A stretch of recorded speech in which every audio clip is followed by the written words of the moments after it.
Amen. Venez avec moi dans Ésaïe chapitre 55. Ésaïe 55, on va commencer au premier verset. Alléluia. Quand vous êtes là, vous pourrez dire Amen. Alléluia. Gloire à Dieu.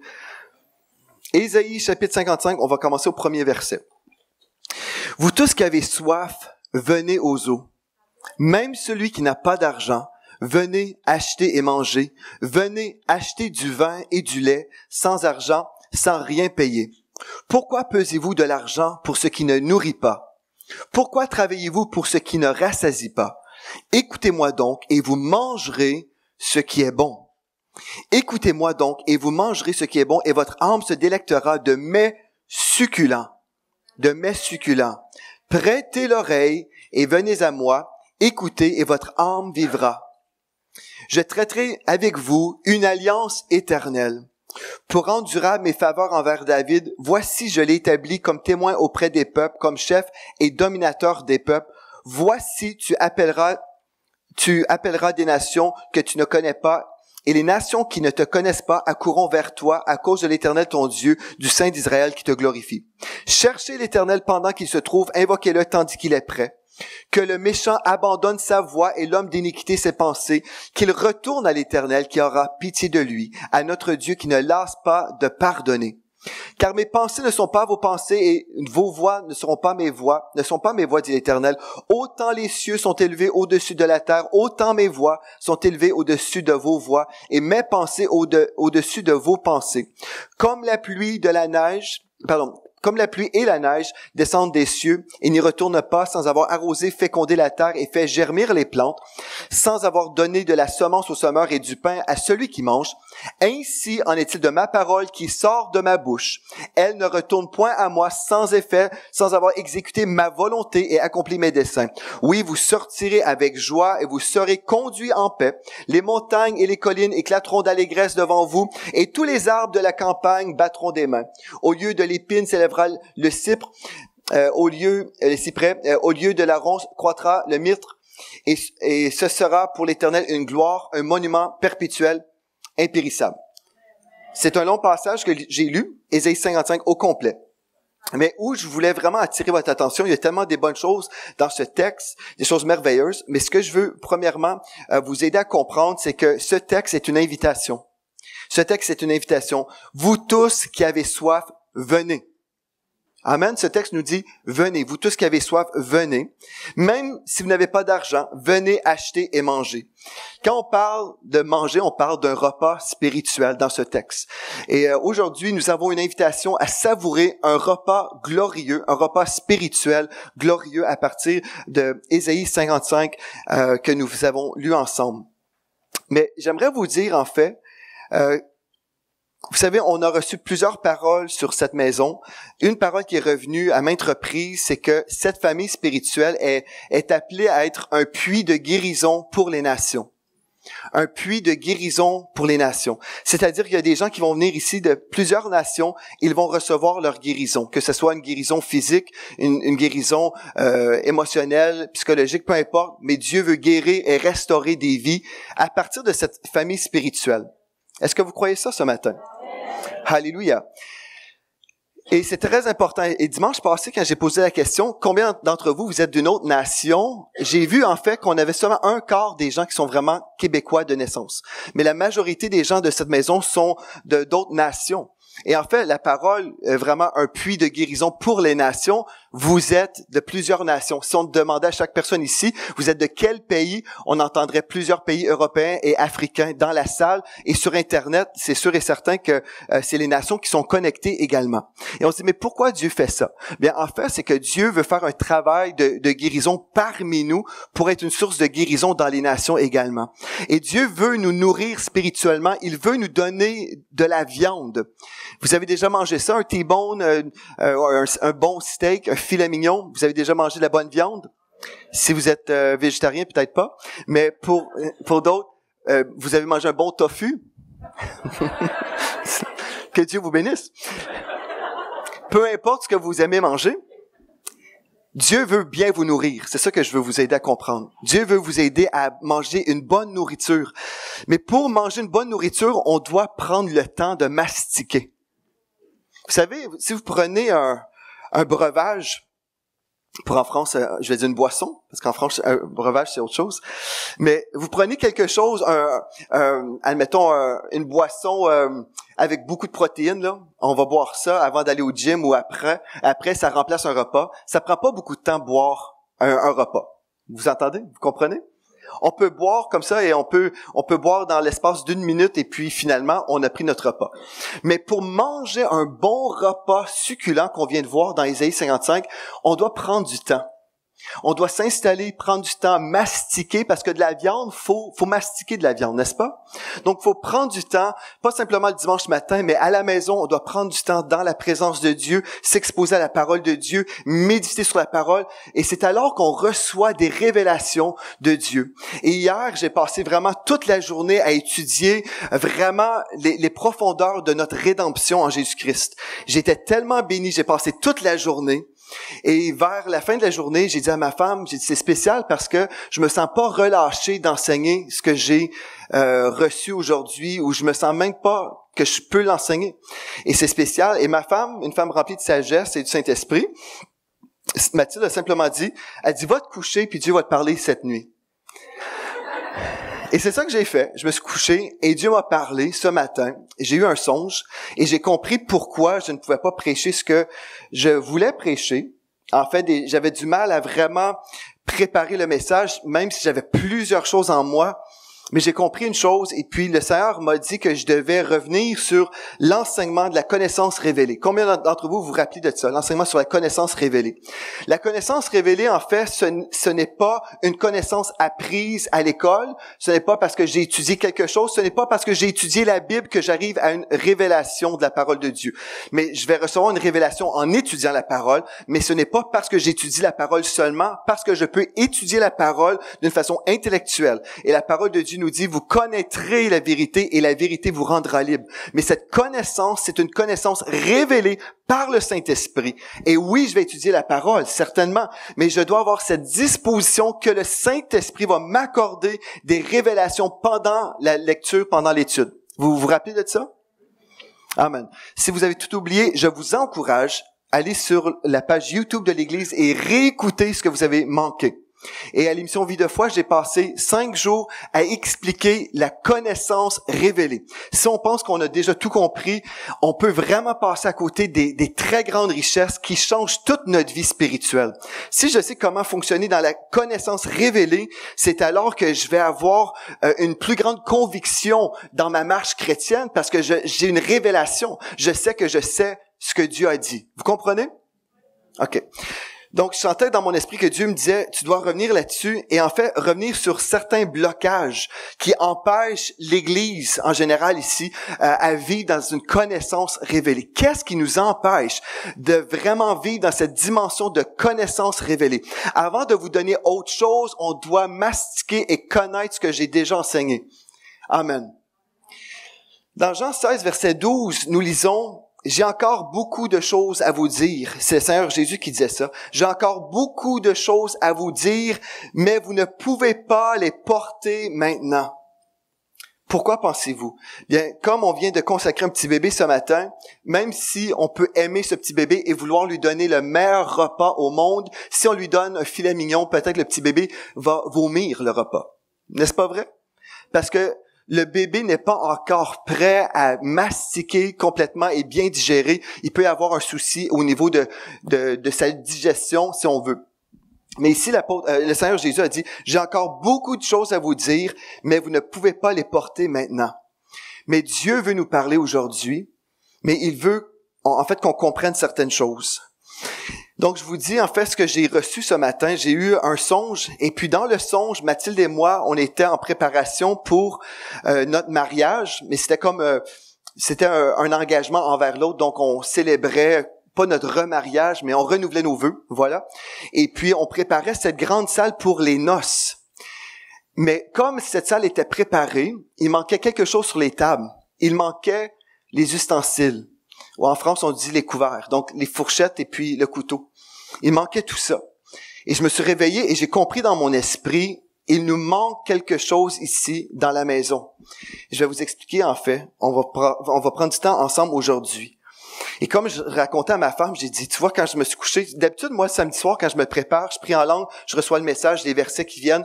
Et puis quand ça n'arrive pas, il y a une raison. C'est soit que c'est pas moi qui dois prêcher. C'est arrivé des fois. Hein, je me souviens une fois à Aurélie, j'ai dit, Aurélie, c'est toi qui prêches demain. Ah! Et puis c'était comme ça. Mais elle était gentille, elle a dit oui, là. Mais souvent, si ça tarde à venir, c'est parce que c'est pas moi qui reçois le message, c'est quelqu'un d'autre. Et puis d'autres fois aussi, Dieu veut me parler dans la nuit, puis c'est ça qui s'est produit, ou tôt le matin. Mais je vais pas vous raconter tout ce que j'ai vu, mais en gros, quand je racontais à ma femme, elle me dit, c'est comme le pasteur à Ottawa. En fait, quand j'étais à The Cry avec Faith Team dans une réunion de prière et d'intercession, comme j'étais sur l'estrade en train de prier pour la nation du Canada, j'ai eu une vision de ce frère, du pasteur où j'allais prêcher le lendemain matin. Et j'ai vu sur sa vie, en fait, une grosse fourchette. Mais imaginez une fourchette. Mais c'est quoi ça, une fourchette? Quel est le sens prophétique d'une fourchette? Bien, on sait qu'on va manger de la viande avec une fourchette, n'est-ce pas? On mange pas ça avec nos mains, on boit pas une viande ou un steak, mais on va prendre un couteau et une fourchette. Et j'ai donné une parole prophétique sur cette maison et sur ce pasteur que je connaissais pas du tout, mais prophétiquement, je l'avais vu en vision sur l'estrade à The Cry. Et puis j'ai dit publiquement ce que j'avais reçu sur sa vie, et c'était super parce que l'Église priait en fait que quelqu'un de l'extérieur vienne pour confirmer son appel prophétique, son appel apostolique. Et puis la parole que je donnais, c'était en fait que Dieu lui donnait de la nourriture solide à vous donner. Il était comme une fourchette dans le corps de Christ, mais que vraiment c'était son appel. Et puis finalement, ils m'ont dit que c'était une réponse à leur prière parce que depuis longtemps, ils voulaient que ça vienne de l'extérieur, pas que ça vienne de l'intérieur. Et je trouve ça bien quand on se positionne dans la foi que Dieu va parler comme ça. Mais ma femme me dit, c'est comme cette vision que tu as eue il y a 3 semaines. Pourquoi Dieu nous parle comme ça? En fait, Dieu veut qu'on mange de la viande, frères et sœurs. Il veut qu'on mange de la viande, mais il va nous donner de la viande quand on va être en mesure de mastiquer et bien digérer. Alléluia. Gloire à Dieu. Gloire à Dieu. Donc, ce matin, quand j'ai eu ce message que je vais vous donner aujourd'hui, c'est encore un message que c'est pas toujours facile à donner. Mais combien d'entre vous voulez recevoir de Dieu la parole de Dieu ou la parole de l'homme? De Dieu, pas de l'homme. Parole de Dieu, hein? Parce que prêcher un bon message qui va vous faire sauter, je peux vous prêcher comment Dieu est bon et comment Dieu est pour vous, qui sera contre vous, ça serait vrai. C'est vrai. C'est vrai que Dieu nous bénit. Alléluia, c'est vrai. Comment Dieu guérit, c'est vrai. Amen, amen. Mais aujourd'hui, Dieu veut nous dire quelque chose d'autre, même si tout ça, c'est vrai, là. Venez avec moi dans 1 Corinthiens chapitre 3 au verset 2. 1 Corinthiens 3 au verset 2. Alléluia. Hier, comme j'étais dans cette étude biblique, j'étais tellement touché par la profondeur de l'amour de Dieu, tellement touché par aussi la profondeur de la révélation qu'on peut avoir de notre rédemption et à quel point le Seigneur Jésus a payé un si grand prix pour nous. J'ai été des heures à étudier sur l'œuvre de la croix et ce que Jésus a fait pour nous. Et des fois, on se dit, je connais tout ça, mais je crois que la majorité de l'Église ne comprend pas, en fait, les profondeurs de la croix. Je crois qu'on n'a pas encore saisi tout ce que Dieu a fait pour nous. Et dans quelques temps, quand Dieu va me relâcher, je vais vous expliquer d'autres choses. Amen. Mais aujourd'hui, on va juste voir ce que Dieu veut nous dire dans cette maison. 1 Corinthiens 3, 2. L'apôtre Paul a dit à ces chrétiens, « Je vous ai donné du lait, non de la nourriture solide, car vous ne pouviez pas la supporter. Et vous ne pouvez pas même à présent, parce que vous êtes encore charnels. » Est-ce que c'est un texte que Dieu nous dit aujourd'hui, que nous sommes tous charnels, et puis Dieu ne peut pas nous parler, on peut juste boire du lait? Je crois pas que Dieu nous dit ça, parce que dans cette maison, on ne vous a pas donné que du lait. Amen. Non, c'est pas vrai. Vous avez mangé beaucoup de repas spirituels. Donc, je crois pas que ce texte-là nous dit précisément qu'on boit que du lait, mais je crois que Dieu veut nous donner plus de viande. Plus de viande. Amen. Alléluia. Et dans Hébreux 5, 12, vous en effet, qui depuis longtemps devriez être des maîtres ou des enseignants, vous avez encore besoin qu'on vous enseigne les premiers rudiments des oracles de Dieu. Par exemple, le type victorieux, qui est la formation pour les nouveaux chrétiens. Il y en a plusieurs d'entre nous que nous n'avons pas encore même franchi cette étape-là. Vous êtes venus à avoir besoin de lait et non de la nourriture solide. Bon, devant tout ça, préparons-nous à un festin. Parce que ce qu'on a vu ensemble en lisant Ésaïe chapitre 55, on a lu ce texte-là, Ésaïe 55 en fait, nous avons une invitation à un festin et manger des plats succulents. Des plats succulents. Gloire à Dieu pour les plats succulents. Mais qu'est-ce qui nous empêche de vraiment marcher dans la connaissance révélée? Que je veux vous rappeler, la connaissance révélée, c'est une connaissance surnaturelle. Une connaissance surnaturelle qui vient de l'Esprit de Dieu. Vous pouvez avoir un doctorat en théologie et ne pas fonctionner dans la connaissance révélée. Parce que si votre approche est purement intellectuelle, vous passez à côté des grandes révélations. Tout comme vous pouvez être un docteur en théologie et connecté au Saint-Esprit et recevoir des révélations, tout comme la personne qui n'a pas fait d'études bibliques. Je veux juste vous clarifier des choses, être sûr et certain. Le Seigneur Jésus, lorsqu'il a parlé à Pierre, qui a reçu la révélation que Jésus était le Messie du monde, ok? Pierre, c'était un homme sans instruction. Mais il avait reçu du Père la révélation que Christ était le Seigneur, le Messie. Amen? Donc, un homme sans instruction, Dieu a parlé et s'est révélé à cet homme. Mais Dieu aussi a choisi Luc, qui est un médecin, un docteur. Et vous savez, on peut voir que Dieu veut se révéler à tout le monde. Dieu veut se révéler, peu importe notre niveau de scolarité. Dieu veut communiquer son cœur et ses révélations à chaque enfant de Dieu. Qu'est-ce qui fait la différence entre celui qui reçoit des révélations et celui qui ne reçoit pas des révélations? C'est une question d'intimité avec Dieu. Amen. Mais qu'est-ce qui fait en sorte que je vais être un intime de Dieu? C'est si je passe du temps avec Dieu. Si je priorise ma relation avec lui avant toute autre chose. C'est pour ça que je peux avoir des études, mais si je passe pas du temps avec Dieu, comme celui qui va à la pêche, comme Pierre, bien Pierre peut avoir plus de révélations que moi, qui a peut-être plus de formation. Pourquoi? Parce que lui, il est un intime de Dieu. Donc, il reçoit directement de Dieu, du ciel, des révélations. Et cette parole éclaire son sentier, mais par révélation. C'est pas simplement une connaissance intellectuelle, mais le texte, en fait, nous parle d'une connaissance d'intimité avec Dieu. OK, vous suivez? OK. Donc ça, c'est hyper important. Donc, si on comprend, moi, je veux pas simplement marcher avec une connaissance intellectuelle, mais je veux vraiment être connecté spirituellement. Je dois comprendre s'il y a des blocages, s'il y a des choses qui m'empêchent de marcher dans cette révélation perpétuelle pour ma vie. Parce que Dieu est un Dieu qui parle constamment. Dieu se révèle constamment et il veut se révéler à vous. Dieu n'a prévu aucune journée de confusion pour votre vie. Dieu n'a jamais dit, OK, aujourd'hui, là, j'ai choisi que cet enfant, un de mes enfants, va être confus, il va tourner en rond, il va s'arracher les cheveux sur la tête. Non, Dieu n'a prévu aucune journée comme ça pour ses enfants. Parce que le Père est présent. Si on se tourne vers lui, comme ma femme a cité 2 fois, nous sommes rayonnants de joie parce que Dieu connaît toutes choses et le Saint-Esprit est en nous et il connaît toutes choses. Donc, moi, je peux connaître toutes choses en consultant celui qui connaît toutes choses. Amen. Mais là, quels sont les blocages? Première chose que j'aimerais vous partager ce matin, en fait, c'est la peur de l'homme. La peur de l'homme plutôt que la crainte de Dieu. La peur de l'homme plutôt que la crainte de Dieu. En fait, c'est que l'opinion de mon voisin compte beaucoup trop pour moi dans ma vie. L'opinion de mon voisin compte beaucoup trop pour moi. Et puisque j'ai l'opinion de l'homme en priorité, où je chéris l'opinion de l'homme, je vais faire des choses où je vais faire des choses pour que l'opinion de l'homme ne change jamais à mon égard, pour que l'opinion de l'homme soit toujours élevée, pour que je me sente respecté par les hommes. Mais quand on arrive à une place, à un niveau d'intimité avec Dieu, Dieu nous souffle ou nous chuchote des révélations. Ça se peut qu'on va entendre des choses et on va recevoir dans la parole de Dieu des révélations que d'autres personnes n'ont pas encore reçues. Et là, on est là, on dit, « Wow! » Hier, comme j'étais dans la parole de Dieu, j'étais comme, « Ah, wow! C'est glorieux! » Mais c'est glorieux! C'est glorieux, c'est merveilleux. Et là, on se dit, mais pourquoi d'autres chrétiens ne croient pas ce que je vois ici dans la parole? Pourquoi? Parce que souvent, on a eu la crainte de l'homme plutôt que la crainte de Dieu. Mais si je crois ça, qu'est-ce qu'ils vont croire, eux? Qu'est-ce qu'ils vont dire de moi? Vous comprenez? Ce que je vois, moi, dans la parole, c'est les profondeurs de l'amour de Dieu pour ses enfants. La profondeur de Dieu et ce que Jésus a payé pour nous à la croix, c'est tellement profond. Il y a tellement de choses qu'on va voir ensemble, même dans les semaines qui suivront on va lire ensemble Lévitique. Combien d'entre vous aimez ça, Lévitique? Alléluia! Mais quand on passe du temps dans Lévitique, là, vous voyez là comment Dieu avait tout prévu.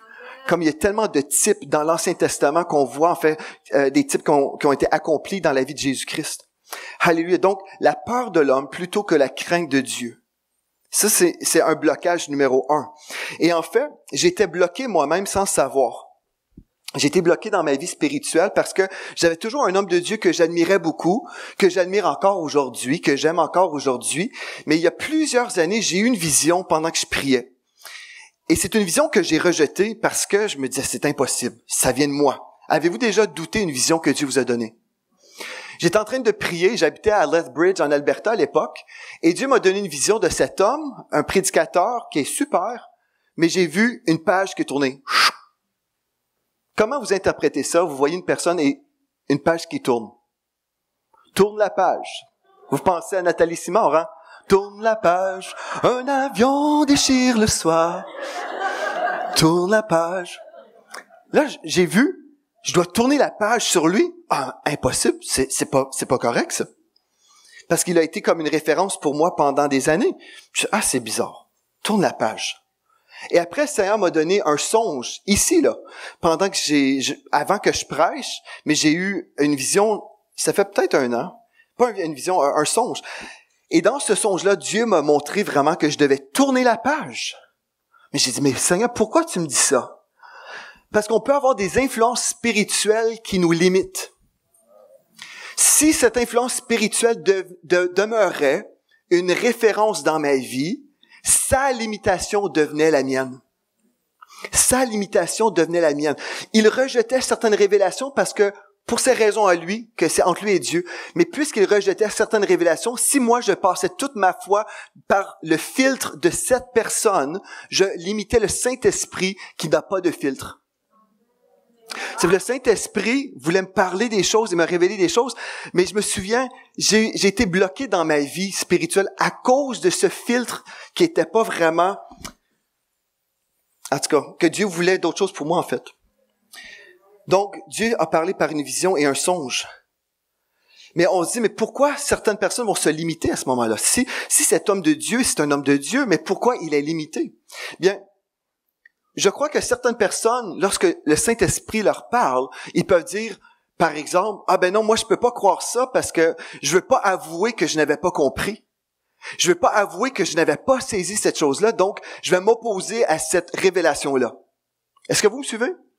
Quelqu'un entend le message, mais puisque le message n'a pas été prêché par lui en premier, il dit, ah non, c'est impossible, moi je l'avais pas compris, je veux surtout pas avouer que je l'avais pas compris. Donc, quand j'agis comme ça, en fait, ce que je suis en train de faire, c'est que je suis en train d'influencer toutes les personnes qui me suivent, et toutes ces personnes-là ne pourront pas saisir la révélation de mon frère. Parce que, non, ça n'a pas passé par moi. Vous comprenez? Je ne veux pas l'avouer, donc, là, ce que je vais même faire, si je suis sérieux, je peux même mal interpréter le discours de mon frère, donc faire une fausse représentation de l'enseignement, et en fait, il va y avoir comme conclusion une triste influence qui va diviser dans le corps de Christ, dans les mouvements d'Église. Dans les mouvements d'Église qu'on voit dans le corps de Christ. Donc, il peut y avoir des gens qui disent, non, j'ai pas reçu moi-même la révélation, donc, mais est-ce que c'est possible que ce frère que tu méprises dans sa révélation, est-ce que c'est possible que peut-être tu n'as simplement pas encore compris ce qu'il a compris? Peut-être tu vas recevoir cette même révélation si tu prends du temps dans la parole de Dieu et tu vas comprendre ce que Dieu veut pour ta vie concernant cette situation-là. Et si on est prêt à s'humilier devant Dieu et dire, Seigneur, non, je veux pas avoir l'opinion de l'homme comme mon Dieu, mais je veux craindre l'Éternel. Ceci veut dire, je vais me dépouiller de moi-même et de mon orgueil personnel comme étant celui qui connaît toutes choses. Mais même si je peux avoir des études, même si j'ai pu faire telle ou telle chose, en fait, la révélation vient de Dieu. Je n'ai rien à faire, je peux pas me glorifier et dire, j'ai reçu une révélation. Non, une révélation, c'est j'ai simplement entendu. La seule chose que j'ai pu faire, c'est me positionner pour entendre. Et c'est ça que Dieu vous demande aujourd'hui. Mettez-vous dans une position où vous allez pouvoir entendre le cœur de Dieu. Amen. Et tout vient à partir d'une relation d'intimité avec Dieu. En fait, je sais que c'est ça que Dieu veut qu'on voit ensemble aujourd'hui. Parce que on peut avancer avec d'autres enseignements, d'autres steaks. Mais quand on vomit le steak, c'est pas bon. faut prendre le temps et dire, OK, je veux vraiment être authentique dans ma relation avec Dieu et passer sérieusement du temps avec lui pour entendre sa voix. Quand j'apprends à fonctionner selon la connaissance révélée, là, ce qui est merveilleux, c'est que j'ai une telle conviction en moi. J'ai une telle conviction, je suis tellement en paix. Vous savez, Dieu veut que vous soyez dans une paix perpétuelle. Oh, il peut y avoir des tempêtes dans la vie. Le vent peut souffler. Mais quand vous êtes dans la barque avec Jésus et Jésus est dans votre barque, vous pouvez être en paix intérieurement parce que Dieu est là. Amen. Dieu est là, il est avec vous et peu importe, il est présent. Donc, pourquoi certains se limitent? Bien, il y a toutes sortes de raisons, mais qu'on puisse avoir les sentiments qui est en Jésus-Christ. Dans Philippiens 2, on lit en fait qu'il il s'est humilié lui-même et se rendant obéissant jusqu'à la mort de la croix. Si c'est notre position ce matin, et on dit, Seigneur, non, je veux premièrement avoir cette crainte pour ton nom, et pas avoir la crainte des hommes ou la peur de l'opinion des hommes, là, je peux commencer à recevoir des révélations pour ma propre vie. C'est simple, hein? Un point, là. Vous me suivez? Mais pour y arriver, est-ce qu'on va franchir ça?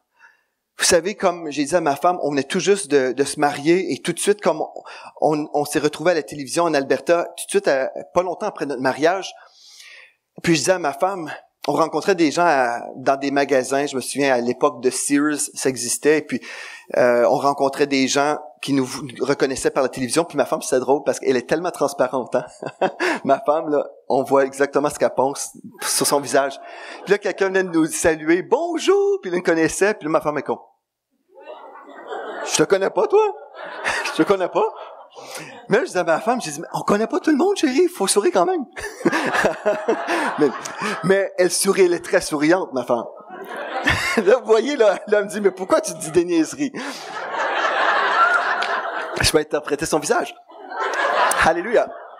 OK, je poursuis. Mais après un certain moment aussi, bon, ça, c'était correct. Les gens qui disaient bonjour, qu'on connaissait pas, c'est correct. Mais quand on entend après, par exemple, ma femme rentrait à la maison totalement dégoûtée parce que il y avait des gens qui disaient que j'enseignais telle chose, puis c'était totalement faux. Ma femme dit, ben je sais, mon mari enseigne pas ça, c'est même le contraire. Il dit même le contraire. Puis elle était comme dérangée. Puis j'ai dit à ma femme, j'ai dit, chérie, tu vas devoir mourir à l'opinion des hommes. J'ai dit, faut que tu meurs à ça. Je dois mourir à l'opinion des gens. Ce que les gens pensent, ce que les gens disent. Les gens vont dire n'importe quoi. On fait du bien, ils vont dire qu'on est en train de tuer quelqu'un. Peu importe. Donc, les gens vont parler. J'ai dit, il faut mourir à l'opinion des gens. Puis c'est ça qu'on a fait dès le début, hein, depuis le début de notre mariage. Faut mourir à l'opinion des gens si on veut plaire à Dieu. Parce que sinon, vous ne pourrez pas plaire à Dieu. Vous devez choisir entre les hommes et Dieu. Donc, pour marcher dans la révélation de Dieu, choisissez aujourd'hui, OK, je veux pas impressionner mon voisin et ce qu'il dit, c'est pas ça qui compte. Bon, on va amener un peu d'équilibre. Parce que des fois, les gens ont pas compris ce que j'ai dit. Quand j'ai dit faut mourir à l'opinion des gens, des fois, les gens disent, on devrait être indifférent de ce que les gens pensent. Ce qui compte, c'est nous et Dieu. C'est pas exactement ça que je suis en train de dire. Faut conserver un bon témoignage. Vous comprenez? Faut avoir un bon témoignage. Faut pas donner une cause de ridicule, une cause pour que les gens ridiculisent notre témoignage. Non. Donc, on est en train de dire, faut avoir un bon témoignage, et nous, devant Dieu, on se tient dans l'intégrité pour honorer notre Dieu. Vous comprenez? Mais ce que les gens disent, c'est pas ça qui compte. Faut faire ce que Dieu nous dit de faire. Amen. OK. Donc, la deuxième chose, donc la peur de l'homme ou la crainte de l'homme, c'est pas ça qu'on veut. On veut la crainte de Dieu. Une deuxième chose qui nous bloque, en fait, c'est l'absence d'intimité spirituelle à cause de l'absence d'une fin spirituelle. Je vais le redire. Deuxième chose, c'est qu'on n'a pas l'intimité spirituelle que je vous ai prêchée les 2 dernières fois. Je n'ai pas l'intimité spirituelle. Pourquoi? Parce que je n'ai pas la fin spirituelle pour avoir cette relation-là. Si je n'ai pas la fin spirituelle, je n'aurai jamais cette relation d'intimité avec Dieu. Et si je n'ai pas cette relation d'intimité avec Dieu, je ne sais pas ce que Dieu dit vraiment sur moi, je ressens pas vraiment sa présence, je suis un peu déconnecté. Et puis là, ce que les gens disent de moi va compter beaucoup parce que là, je sais pas ce que Dieu dit sur moi, mais au moins je veux entendre de mes amis, de mon entourage, je veux entendre des gens m'acclamer, m'approuver. Donc je vais vraiment rechercher l'approbation des hommes. Vous voyez comment tout ça est lié ensemble là? Est-ce que vous suivez? Donc, l'absence de cette intimité avec Dieu, à cause de l'absence d'une faim spirituelle, va nous bloquer dans notre vie de révélation surnaturelle. OK. En d'autres mots, on ne mange pas quand on n'a pas faim. On ne mange pas quand on n'a pas faim. Faites le tour des restaurants à midi, ici, dans cette ville, et puis vous allez voir les serveurs vont arriver, puis ils vont vouloir prendre le choix du client. Ben moi, j'aimerais avoir un poulet barbecue piri-piri. Amen. Avec une patate au four ou peu importe. Mais si je n'ai pas faim, je vais prendre un petit bouillon. Quand je n'ai pas faim, je ne veux pas manger. Qu'est-ce qui va faire en sorte que je vais pouvoir avoir cette relation avec Dieu? C'est vraiment au niveau de ma faim spirituelle. La faim va me pousser à examiner la carte spirituelle qu'on a vue dans Ésaïe 55. Ma faim va me pousser à regarder ce qu'est mon héritage, ce que Jésus a fait pour moi, ce que Dieu s'attend de moi, ce que Dieu m'appelle à faire. Vous comprenez? La faim va me donner le désir de consulter la parole de Dieu. La faim spirituelle va me pousser à chercher Dieu de tout mon cœur, de toute ma force, de toute ma pensée, de l'aimer de tout mon cœur. Si j'ai pas faim, je le ferai pas. Vous comprenez? Des fois, on est là, on dit, mais, Seigneur, je veux être un intime de toi. Mais juste dire, Seigneur, je veux être un intime, ça marche pas. Faut passer du temps avec. Mais pour passer du temps avec, j'ai besoin d'avoir faim de sa présence. Dans l'Apocalypse chapitre 3 au verset 20, c'est un texte, en fait, où le Seigneur Jésus dit quelque chose, pas aux non-chrétiens, mais aux chrétiens. Ici, là, c'est un texte qui s'applique vraiment à l'Église. Apocalypse 3, 20. Jésus dit, voici, je me tiens à la porte et je frappe. Si quelqu'un entend ma voix et ouvre la porte, j'entrerai chez lui, je souperai avec lui et lui avec moi. J'aimerais le relire. Est-ce que vous êtes toujours vivant ce matin? Amen. Alléluia. Jésus dit, voici, je me tiens à la porte. Et Jésus se tient à la porte de votre vie aujourd'hui. Il se tient à la porte de votre cœur et il frappe. Pourquoi il frappe? Mais parce qu'il veut rentrer chez nous. Il veut rentrer. Si quelqu'un entend ma voix, devriez-vous entendre la voix de Dieu si vous êtes une brebis du Seigneur? Mes brebis entendent ma voix et elles me suivent. Mais si quelqu'un entend ma voix, non seulement il frappe, mais il dit, « Hello, je suis là, j'aimerais ça, venir chez toi manger une petite soupe. » Si quelqu'un entend ma voix, mais ensuite, il faut ouvrir la porte. Quand on parle d'ouvrir la porte, on parle de quelque chose qu'on va faire, n'est-ce pas? C'est à nous, on va ouvrir la porte. On va fermer la télévision. Alléluia! On va fermer le téléphone. On va fermer Instagram. On va fermer Facebook. On va fermer toutes les distractions possibles. Et on va ouvrir la porte au Seigneur. J'entends sa voix, je l'entends frapper, j'entends sa voix et je vais lui ouvrir la porte. Qu'est-ce qui va se produire après? J'entrerai chez lui. J'entrerai chez lui. J'entrerai chez vous. C'est ça que Dieu veut vous dire aujourd'hui. J'entrerai dans votre pièce. Alléluia. J'entrerai chez lui. Je souperai avec lui. Et lui avec moi. Qu'est-ce que Dieu est en train de dire là? Jésus est en train de dire, je vais communier avec vous, mais vous devez me laisser entrer. Je veux avoir cette relation d'intimité avec vous. Il dit, je souperai avec lui et lui avec moi, on va manger ensemble. Ici, on parle d'un repas spirituel qui est possible si j'ai faim. Vous savez, s'il y a un livreur de pizza qui arrive chez vous, je pensais pas de parler des choses semblables, là, mais je sais que je vous ouvre l'appétit, là. Attendez. Votre pizza va vous attendre. Quelqu'un vient frapper à la porte avec une grosse pizza, votre pizza préférée, la croûte farcie au fromage. Elle coûte super cher avec smoke meat. C'est bon. Et là, vous dites, ben là, j'ai pas commandé ça. Mais, je sais pas, mais moi, ça me dit que c'est votre adresse, c'est chez vous, puis c'était déjà payé avec une carte de crédit, donc allez-y, mangez. Ben, si vous n'avez pas faim, vous pourrez dire, moi, je veux rien savoir de ça. Non, je n'ai pas faim, ça va se gaspiller, on peut trouver des raisons quand je n'ai pas faim. Mais si j'ai faim, puis ça arrive à l'heure du souper, là, et là, je sens le bacon, mais que je mange pas, non. Je sens les autres odeurs, le smoke meat. Hallelujah. Je sens smoke meat. Puis là, je me dis, j'ai rien commandé, mais là, quelqu'un vient frapper à ma porte et me propose un bon repas succulent. Je vais le manger parce que j'ai faim.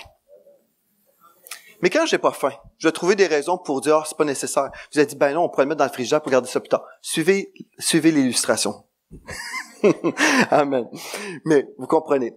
Donc, Dieu nous dit, en fait, si on veut lui ouvrir la porte, on va pouvoir souper avec lui. Alléluia. Dans Matthieu 4,4, Jésus répondit, il est écrit, l'homme ne vivra pas de pain seulement, mais de toute parole qui sort de la bouche de Dieu. On connaît ces versets-là. Je connais tout ça, passage joint. J'apprends rien. Alléluia. Moi, ce qui compte, là, c'est pas de vous donner quelque chose de nouveau. Je ne vais pas vous donner rien de nouveau en ce moment si je vous donne d'autres choses, puis après, vous êtes incapable de l'avaler, puis de gérer. Frères et sœurs, je veux vous aider vraiment, parce que des fois, on connaît tellement de choses. Frères et sœurs, on connaît tellement de choses ici, mais si on le vit pas, ça change absolument rien. Est-ce qu'on veut tous vivre, on veut manger ensemble un repas succulent? Est-ce qu'on veut tous manger un bon repas succulent? Amen. 2-3 personnes, ben les autres, vous êtes relâchés.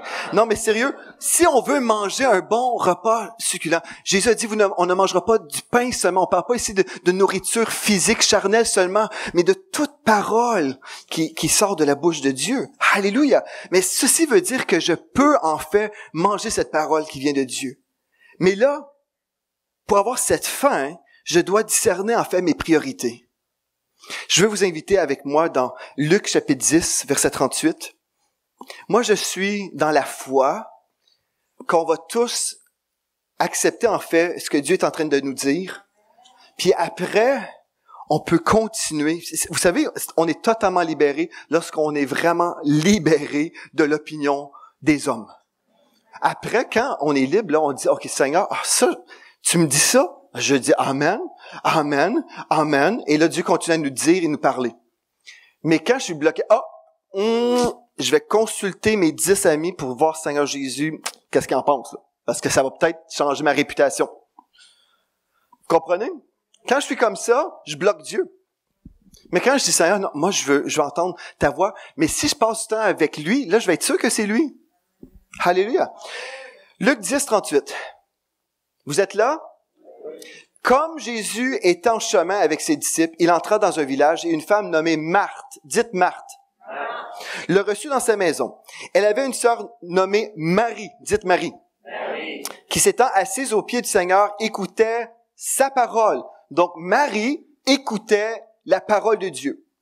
Marthe occupée à divers soins domestiques. Donc on sait que Marthe faisait du ménage.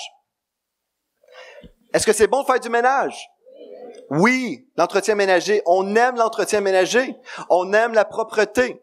Peut-être elle faisait à manger, on ne sait pas trop, mais elle s'occupait des besoins de la maison. Marthe, occupée. Dites occupée.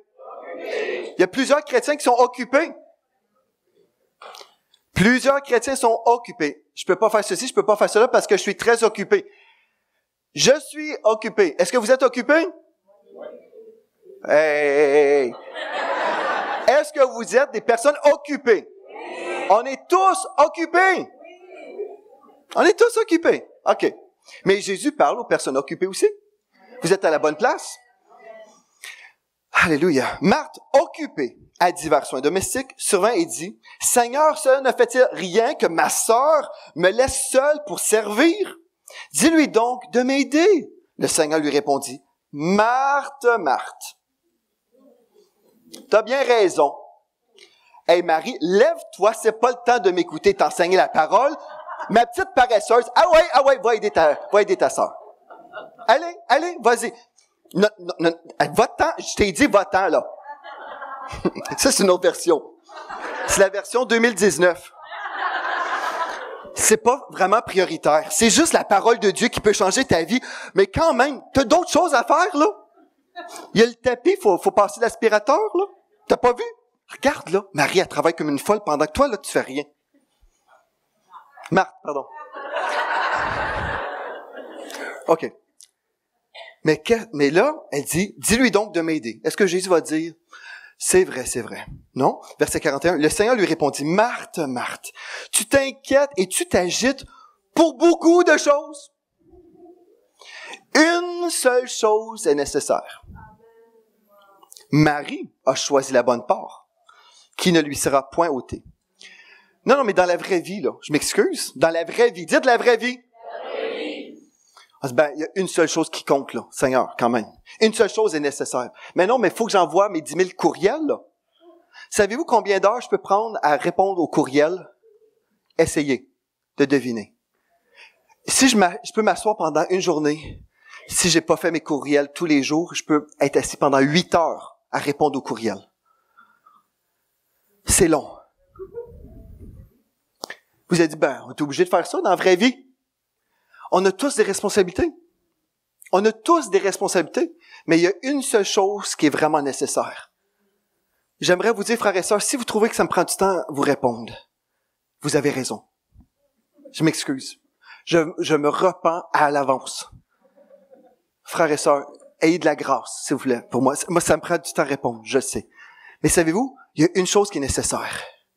Que ma sœur, que mon frère trouve que c'est un peu long avant que je réponde, ça se peut que ça va être long.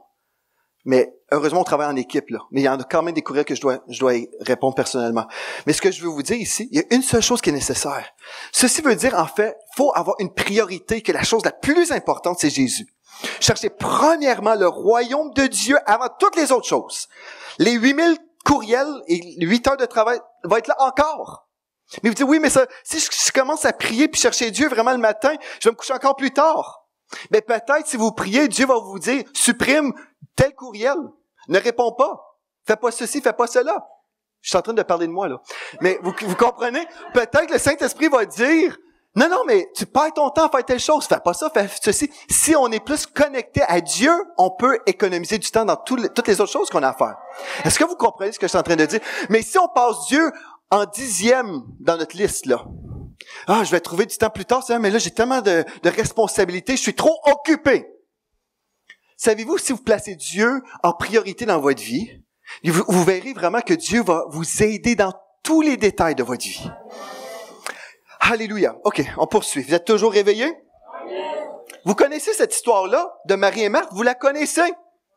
Mais semblerait-il, on a besoin de savoir que c'est ça que Dieu nous appelle à faire, choisir Jésus. Choisir de se mettre à ses pieds. C'est pas compliqué, mais on le fait pas. Est-ce que c'est vrai? C'est pas vrai. Je veux une grande révélation ce matin. La grande révélation, c'est fais ce que tu connais. Oh, c'est grand ça. Faites ce que vous savez déjà. Pourquoi nous donner plus puis on fait pas ce qu'on sait? Non, mais c'est vrai. Est-ce qu'on peut être vrai? La première chose que je veux faire, c'est chercher mon Dieu. Là, si je cherche Dieu le matin, je passe toute ma journée dans sa présence, je cherche le Seigneur. Dieu va me parler, il va me diriger, il va me protéger. Alléluia. Mais là, la question s'impose, est-ce que je veux obéir? Je le sais. Ce que je viens de vous dire, vous connaissez déjà cette histoire. Vous connaissez déjà tout ça. Mais là, la question, est-ce que je vais le faire? C'est bon pour Marie, elle prenait du temps, là. C'est bon pour elle, mais quand même, on est en 2019, j'ai des responsabilités, j'ai du stress. Faut que je performe. Je dois. Donc, on connaît, mais on fait pas. Pourquoi? Parce qu'au final, on pense que ça ne s'applique pas à nous. Ça nous ne concerne pas. Alléluia. Venez avec moi dans Jean 4, verset 31. Dès qu'on applique la parole, Dieu va il va continuer. Il y a eu des temps où le Seigneur nous a donné vraiment des paroles très importantes pour notre croissance spirituelle. Mais je crois que le Seigneur va nous donner encore plus. Encore plus, mais faut avoir les fondements. Faut avoir vraiment ces fondements-là qu'on est en train de voir. La crainte de Dieu en priorité. Ce qu'on veut, c'est plaire à Dieu, peu importe ce que les gens disent. Puis il faut être un intime de Dieu pour vraiment savoir que c'est ça que Dieu a dit. Alléluia. Jean 4, verset 31. Nous lisons, « Pendant ce temps, les disciples le pressaient de manger, disant, « Rabbi, mange! Mange! Hey, c'est temps de manger, mange! » Mais il leur dit, Jésus a répondu, « J'ai à manger une nourriture que vous ne connaissez pas. » Les disciples se disaient les uns aux autres, « Quelqu'un lui aurait-il apporté à manger? » Eux, ils pensaient encore dans des termes naturels. Jésus leur dit, « Ma nourriture est de faire la volonté de celui qui m'a envoyé et d'accomplir son œuvre. » C'est ça que Jésus voulait. Sa nourriture, c'est de faire ce que Dieu, le Père, voulait. C'est ça qu'on doit faire aujourd'hui. On doit prendre la résolution, la décision. Non seulement on va connaître des choses, mais on va faire ce qu'on connaît. Faire ce qu'on connaît. Voulons-nous obéir? pratico-pratique. Cherchez-vous Dieu premièrement, dans toute votre vie, dans tous les détails de votre vie. Frères et sœurs, ne me répondez pas, mais répondez dans votre propre cœur. Est-ce que vous cherchez Dieu en priorité à tous les niveaux dans votre vie? Est-ce que vous êtes capable? Vous répondez pas à moi, là. Jésus est celui qui frappe sur la porte de votre vie. Est-ce que c'est vrai quand il frappe, vous dites, c'est beau, j'ai entendu, oui, je vais l'ouvrir la porte, mais dans 3 semaines, parce que là, j'ai des dossiers. Alléluia. Est-ce que vous dites à Jésus, plus tard, Jésus? Plus tard. On l'a tous fait, n'est-ce pas? Mais Jésus se tient aujourd'hui et on peut changer les choses. Vous êtes en mesure de prendre une décision parce que Jésus ne nous demande jamais de faire des choses qu'on ne peut pas faire. C'est sûr et certain. Frères et sœurs, je suis convaincu. Si on dit tous oui au Seigneur quand il nous appelle, puis on prend une décision, là, qu'on est vraiment des disciples du Seigneur Jésus-Christ, un disciple a de la discipline. Il va se parler lui-même et puis il va se réveiller plus tôt parce que s'il sait qu'il y a des engagements, il y a des responsabilités, il va trouver un moyen de passer du temps avec son Dieu. Il va trouver un moyen de communier et de souper avec Dieu. Il va trouver la façon. Il ne dira pas non à Jésus, mais il va plutôt souper avec lui, prendre le petit déjeuner avec lui. Puis toute la journée, sa présence va être ressentie. Et comme il travaille sur des dossiers peut-être qu'il aime ou qu'il n'aime pas trop, mais le Saint-Esprit va être là pour lui dire, t'as vu? Il manque tel détail dans tel dossier. Et là, on va s'épargner des problèmes. Et on va accélérer plus rapidement. On va accélérer. On va dire, wow, avant, ça me prenait tant de temps de faire ça. Puis là, je vois vraiment la main de Dieu. Pourquoi? Parce que j'ai cherché premièrement, le royaume de Dieu et sa justice. Et toutes ces autres choses, Dieu s'en charge. Alléluia. Je suis d'accord avec moi-même. Gloire à Dieu. Alléluia. Est-ce que vous m'aimez encore? OK, j'ai pas terminé. Il reste juste 2 heures. C'est une blague. Mais j'ai 3 points, je suis rendu au 3e. Dites Alléluia. Gloire à Dieu. Vous êtes prêts? Gloire à Dieu. Donc, on a vu ce matin les blocages de cette vie de connaissance révélée. On a vu la peur de l'homme plutôt que la crainte de Dieu. L'absence d'une faim spirituelle. On n'a pas faim, donc on ne mange pas. Mais on peut changer tout ça parce que la faim vient en mangeant. Si je passe du temps avec Dieu, je vais dire, c'est trop bon, je ne vais pas arrêter. Mais une autre chose, la familiarité spirituelle dans notre vie. La familiarité spirituelle dans notre vie. Qu'est-ce que ça veut dire? Ceci veut dire que je ne reçois pas à sa juste valeur les révélations qu'on me communique. Je suis familier soit avec le message ou soit avec celui qui donne le message. Donc, je ne valorise pas le message et puis il tombe par terre et il ne produit rien dans ma vie. La familiarité spirituelle. Est-ce que vous êtes prêts? Je vous pose cette question. Êtes-vous familier avec les ouvriers du Seigneur dans cette maison? Je veux adresser des choses importantes. Je suis à la portion du brocoli dans l'église, du repas. La portion du repas, c'est du brocoli que je vais vous servir maintenant. Le brocoli, ceci veut dire que c'est pas toujours bon au goût, à moins que vous mettez du beurre et du sel. Je vais essayer d'être bon. Mais en fait, c'est une chose qu'on a besoin de comprendre et saisir.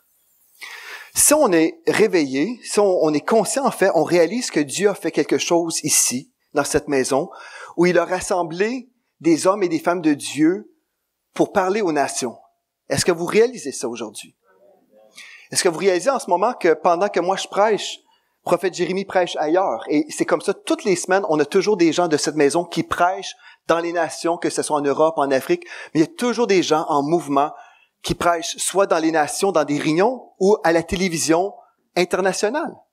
Est-ce que vous réalisez ça? Non, mais je veux qu'on en parle. Je pense que j'en ai jamais parlé. Aujourd'hui, grâce à la chaîne EMCI, dont on a la grâce de faire partie, On a un potentiel d'écoute de 300 millions de personnes, potentiellement. 300 millions de personnes. Là, on se dit, OK, on a tous la grâce de servir là. Alléluia. Mais on a la grâce aussi, aujourd'hui, de côtoyer les mêmes personnes et d'entendre ce que l'Esprit de Dieu leur donne pour nous et pour l'Église avec un grand E. Est-ce que je valorise ce que j'ai? Est-ce que je valorise ce que j'ai? Savez-vous comment on réalise si j'ai valorisé un repas? Si je vous invite chez moi, ma femme prépare à souper et on vous invite personnellement chez nous, à notre table. On vous invite pour un repas gastronomique 5 services de Mathilde Gaudreau-Spinks. Elle vous prépare un bon repas succulent, une dinde, des patates pilées, du maïs, une tarte pas aux pommes, peut-être. Tarte à la citrouille. On fait un beau repas de Thanksgiving.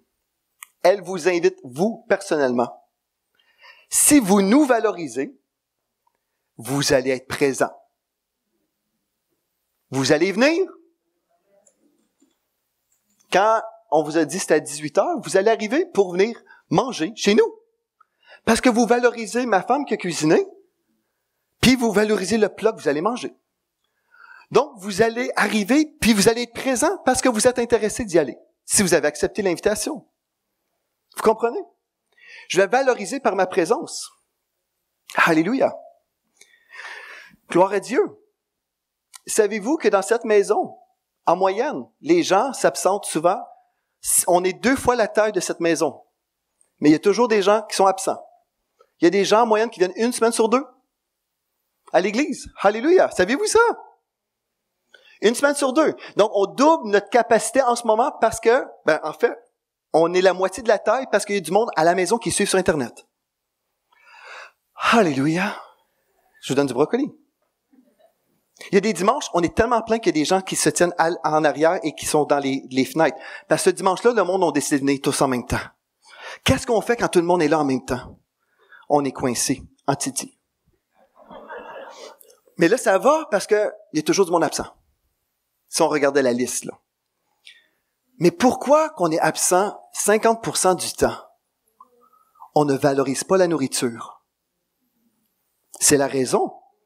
On ne valorise pas la maison qui nous invite. Alléluia. On ne valorise pas. Savez-vous qu'il y a des gens qui font, je vous le dis ça, là. Mais il y a des gens, quand on se déplace, on prêche des fois dans des arénas, il y a des gens qui font 6 heures de route pour venir dans une réunion. Des heures de route. Il y en a qui disent, j'ai pris le train, j'ai pris l'avion pour venir dans la réunion. Pourquoi? Parce qu'ils sont intéressés. Localement, sommes-nous intéressés de recevoir la nourriture que Dieu veut donner? J'adresse une chose que j'ai jamais adressée dans cette maison. Mais je vais vous lire un texte dans la parole de Dieu. Marc, chapitre 6, verset 4. Je vais vous lire un texte ici, c'est Seigneur Jésus qui parlait. Êtes-vous familier avec les ouvriers du Seigneur dans cette maison? Êtes-vous dans l'expectative de recevoir quelque chose? Hier, c'était notre sœur Merveille qui a témoigné, son témoignage à la rencontre des femmes, et puis pasteur Annabelle était là pour diriger, ma femme était là aussi. Ils ont vécu quelque chose de tellement béni et touchant, les femmes pleuraient. Les femmes étaient bénies. Elles ont reçu quelque chose. Reçu quelque chose. Si quelqu'un, par exemple, fait 6 heures de route pour venir dans une des réunions qu'on fait, pourquoi? Parce que la personne est dans l'expectative. Dieu va faire quelque chose dans cette réunion. Il y a quelque chose de spécial qui va se produire. Il y a cette attente qui est là. Mais même Jésus, dans sa patrie, même Jésus n'avait pas la valeur où les gens ne le valorisaient pas comme il devait. Marc 6, verset 4. Alors Jésus leur dit, c'est seulement dans sa patrie, dans sa parenté et dans sa famille que l'on refuse d'honorer un prophète ou un homme de Dieu. Il ne put accomplir là, à Nazareth, dans sa ville, aucun miracle, sinon pour quelques malades à qui il imposa les mains et qu'il guérit. Il fut étonnés de leur incrédulité, Jésus parcourait les villages des alentours pour y donner son enseignement. Moi, je trouve ça hyper intéressant, ce texte-là. Jésus le dit, c'est juste dans la région qu'on méprise les ouvriers du Seigneur. Puis, en fait, le texte nous dit qu'il n'a pratiquement rien fait, sauf guérir quelques personnes. Déjà, c'est super. Mais il a été limité dans son impact. Pourquoi? À cause que les gens étaient familiers. Et là, remarquez au verset 6. Je trouve que, moi, quand j'ai lu ça, je me suis dit, Jésus parcourait les villages des alentours pour y donner son enseignement. Donc, Jésus, lui, circulait partout, puis il y avait des foules qui l'attiraient partout. Il y avait des foules qui étaient intéressées. Mais les gens de Nazareth, oh, c'est juste Jésus. Ah, je connais ses sœurs, ses frères. Ah, c'est juste lui. Est-ce que vous suivez? Il ne valorisait pas, même le Fils de Dieu n'était pas valorisé par les siens. Même le Fils de Dieu. Qu'est-ce qu'on va faire? Qu'est-ce qu'on va faire, nous? Est-ce qu'on va demeurer dans la familiarité spirituelle? Il y a des choses qu'on sait qu'on devrait faire et il y a des choses qu'on sait qu'on doit faire. Vous savez, si vous habitez comme locataire dans une maison où vous êtes vous payez votre hypothèque, vous le savez que vous voulez toujours payer et que c'est quelque chose que vous devez faire toutes les semaines ou tous les mois. N'est-ce pas vrai, ça? Vous ne choisissez jamais, ce mois-ci, je pense que je paierai pas mon hypothèque ou mon loyer. Cette semaine, je vais juste dépenser au resto. Cette semaine, je vais prioriser, je veux manger du resto. Bon, la banque, là, ils pourront attendre mon paiement. C'est ça qui est ça. Cette semaine, j'ai choisi ça. On sait qu'on fait pas ça, n'est-ce pas? Parce qu'on doit absolument, il y a des choses qu'on doit faire. Puis il y a d'autres choses qu'on devrait faire, mais on sait, je devrais mettre de l'argent de côté pour telle affaire, mais je vais prioriser mon paiement que je dois payer. Est-ce que ça fait du sens? Ah, une surprise, la voiture brise. OK? La voiture brise. Ah, j'ai une réparation de 500 $. Puis si j'ai pas 500 $, ma voiture ne peut pas avancer. Et je dois me rendre à mon travail, donc je vais forcément payer pour la réparation. Mais j'ai pas 500 $ de plus, admettons, là. Mais je vais trouver une façon de payer 500 $ parce que je sais que je dois l'avoir. Combien d'entre vous, vous avez eu des surprises et vous étiez obligé d'avoir le montant, puis vous l'aviez pas, mais vous l'aviez il Parce que, il faut que je l'aille. Parce que c'était quelque chose que vous deviez avoir. Dans notre vie chrétienne, il y a des choses qu'on pense qu'on devrait avoir, mais on n'est pas convaincu qu'on doit avoir. Je dois avoir un témoignage d'une personne stable. Je dois être fidèle. C'est écrit dans le ciel, je dois être fidèle. Si ce n'est pas quelque chose que je dois être, je ne serai pas fidèle. Alléluia. C'est vrai, si je ne dois pas l'être, c'est quelque chose que je devrais. C'est sûr que je ne serai jamais ce que je devrais être, mais je vais faire ce que je dois faire. Est-ce que vous enregistrez? Vous comprenez? Bon, mais là, faut que les choses que je devrais faire deviennent des choses que je dois faire dans ma vie de prière. Si, c'est sûr, je vous ai donné l'illustration, je vais payer ma réparation de voiture, même si je n'avais pas l'argent à ce moment-là, mais j'ai trouvé une façon de le faire parce que je devais absolument réparer ma voiture. Je devais le faire. C'est la même chose. Je dois être à l'église. Je sais pas, je dois être là. Je dois aller appuyer, je dois servir. Je dois parce que ça fait partie de qui je suis. Je suis un serviteur de Dieu, donc je vais servir, c'est sûr et certain. Je dois le faire. Je dois. Mais non, mais tu devrais. Non, je dois. C'est pas quelque chose que je devrais faire. Je dois le faire. Tu devrais être fidèle à ta femme. Non, je dois être fidèle à ma femme. Amen. Amen. Je dois prendre soin de mes enfants. Tu devrais nourrir tes enfants. Ouais, je devrais le faire, mais écoute, je voulais aller au cinéma, j'ai acheté un gros popcorn, puis eux, ils s'arrangeront avec des toasts, là. Voyez-vous, je devrais. Non, je dois le faire. Je dois être responsable, je dois avoir des priorités. Moi, je dis tellement merci Seigneur pour les parents que j'ai eus. Mes parents m'ont montré un modèle de fidélité. C'était comme ça qu'on marche. La vie chrétienne, c'est comme ça. Merci Seigneur pour des parents qui m'ont montré que la vie chrétienne, c'est pas comme ça. C'est pas ça la vie chrétienne. Mon Dieu ne se lève jamais découragé, déprimé.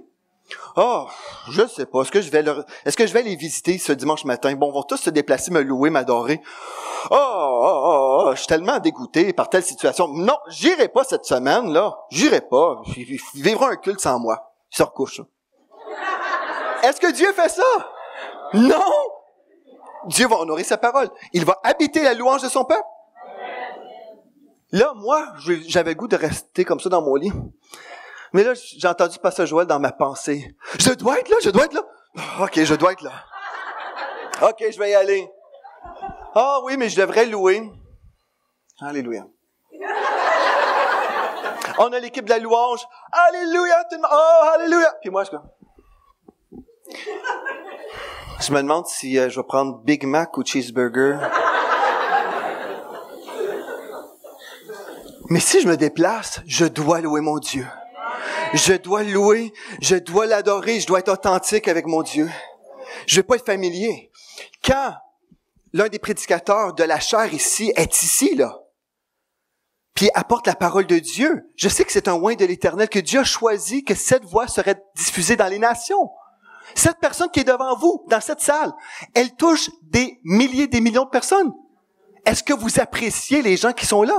Est-ce que vous dites, je veux entendre ce que Dieu a à dire à travers ce canal qu'il a choisi pour les nations? Est-ce que je l'apprécie ou c'est juste prophète Jérémie, là, on l'entend tout le temps, là. Si on est familier, on vivra pas les miracles. Une des choses, pasteur Alain Patrick Tsengue a dit ceci. Dans son église, il voyageait. Il y avait des miracles partout. Dans son église locale, 0 résultat. Il dit, mais Seigneur, pourquoi? Pourquoi qu'on voit pas de miracles chez nous, dans notre maison, puis on en voit partout? Pourquoi? Dieu lui a dit, les gens sont familiers avec ton onction. Il s'est mis en colère. Il a dit, je refuse que vous soyez familiers avec mon onction. Et c'est fini ça. À partir de ce dimanche, il y avait des miracles. Et il y a toujours eu des miracles dans son église depuis ce temps-là. Pourquoi? Parce que les gens ont refusé de juste voir le pasteur Alain qu'ils ont toujours connu, mais ils ont reconnu le oint de l'Éternel qui était pasteur Alain. Si je reconnais le oint de Dieu, un envoyé de Dieu, ben là, je peux recevoir de l'onction de Dieu qui coule à travers de sa vie. C'est Dieu qui coule à travers. Mais quand je suis familier, et au Québec, ça, c'est le problème numéro 1, nous sommes tellement, non seulement familiers, mais dans le déshonneur des autorités. Dans le déshonneur. C'est grave au Québec. C'est pour ça que 3/4 des gens de cette maison ne sont pas québécois. On est pratiquement tous, à grande partie, on a beaucoup de personnes de d'autres nations. Parce que c'est tellement, le royaume de Dieu, ce n'est pas le déshonneur. Le royaume de Dieu, le royaume de Dieu, c'est l'amour et l'honneur qui règnent au ciel. C'est soit qu'on change en tant que Québécois ou en tant que Français, peut-être en France aussi c'est comme ça, mais c'est soit qu'on change, on change, ou on laisse vraiment le Seigneur nous changer, puis on dit, Seigneur, je veux changer, je veux pas être comme ça. Je prêche longtemps, je sais, hein? Alléluia. Gloire à Dieu. OK. Si je comprends l'honneur que j'ai, puis je vous dis ça, on va aller ensemble dans Actes chapitre 6. Et ça, c'est le dernier passage que je vais lire. Actes chapitre 6. Si Dieu nous dit ce matin, quand je me suis réveillé, après ce songe, j'ai reçu ce que je devais vous dire, j'ai dit, OK, Seigneur, si on met ça en pratique, là, on va arrêter d'avoir la peur de l'opinion des hommes, on va devenir spirituellement intime parce qu'on a faim, on va te prioriser dans notre vie, puis on va chasser la familiarité, puis là, on sait, c'est un Dieu que tout va couler. Ton onction va couler, il n'y aura pas de blocage. OK. Actes chapitre 6, premier verset. En ce temps-là, le nombre de disciples augmentant, ça c'est un bon signe, les hellénistes murmurèrent contre les Hébreux parce que leurs veuves étaient négligées dans la distribution qui se faisait chaque jour.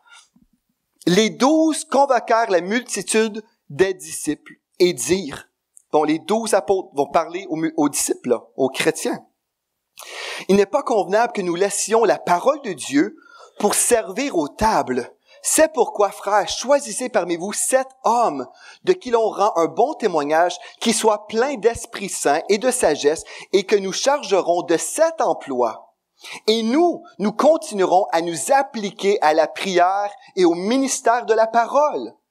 Cette proposition plut à toute l'assemblée. Au verset 6, ils les présentèrent aux apôtres qui, après avoir prié, leur imposèrent les mains. Verset 7, la parole de Dieu, le résultat de tout ça, lorsqu'ils ont relâché des personnes pour servir dans l'Église, la parole de Dieu se répandait de plus en plus, le nombre des disciples augmentait beaucoup à Jérusalem et une grande foule de sacrificateurs obéissait à la foi. Tout ça veut dire, là, quand on n'est pas familier, on va accepter de servir dans la maison de Dieu et on va même servir les membres de l'équipe ministérielle. Et on va se rendre disponible pour servir, pour pas que les leaders fassent tout. Alléluia. Dans l'Église primitive, les gens ont décidé de s'investir. Aujourd'hui, pendant les annonces, on vous a fait comprendre qu'il y avait des besoins de service. Autrefois, dans la maison ici, on disait 80% des gens servaient. 80 ou plus de personnes servaient dans un ministère. Aujourd'hui, je sais pas c'est quoi, mais je sais qu'on a un besoin de service. Mais ce texte-là nous dit, en fait, quand je suis pas familier, mais quand j'apprécie, quand je ne suis pas ingrat, mais je suis rempli de gratitude, je vais servir. Je vais trouver une façon de servir. Si c'est servir aux tables pour un café, je vais le faire. Je vais me rendre disponible.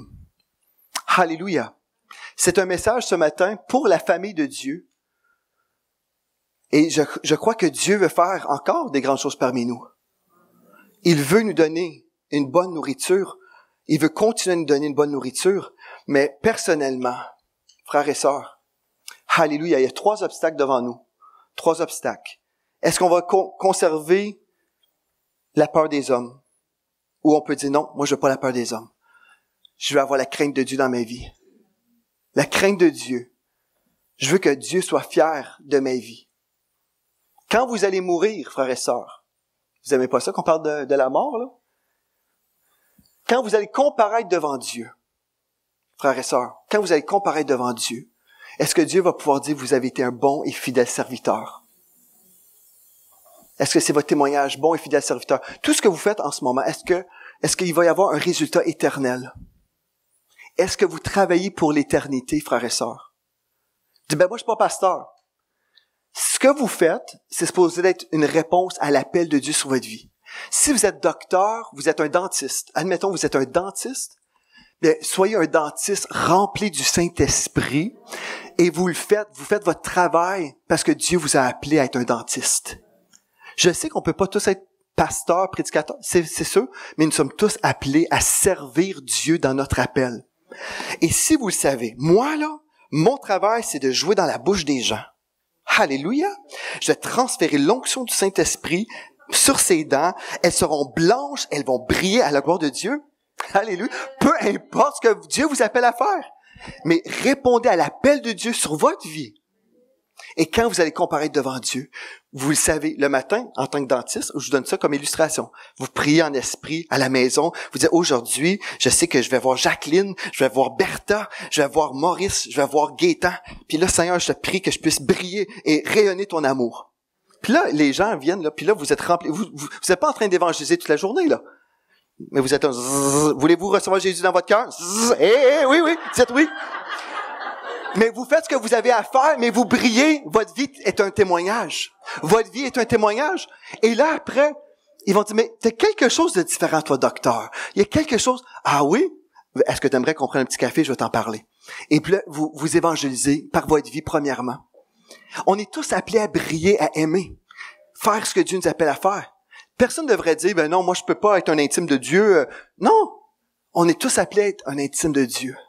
Dans notre capacité, dans notre sphère d'influence.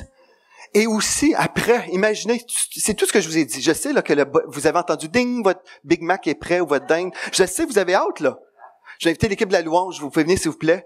Mais je termine en vous disant tout simplement, frères et sœurs, si on peut être reconnaissant pour les bénédictions qu'on a, si nous sommes reconnaissants, on va vivre encore plus.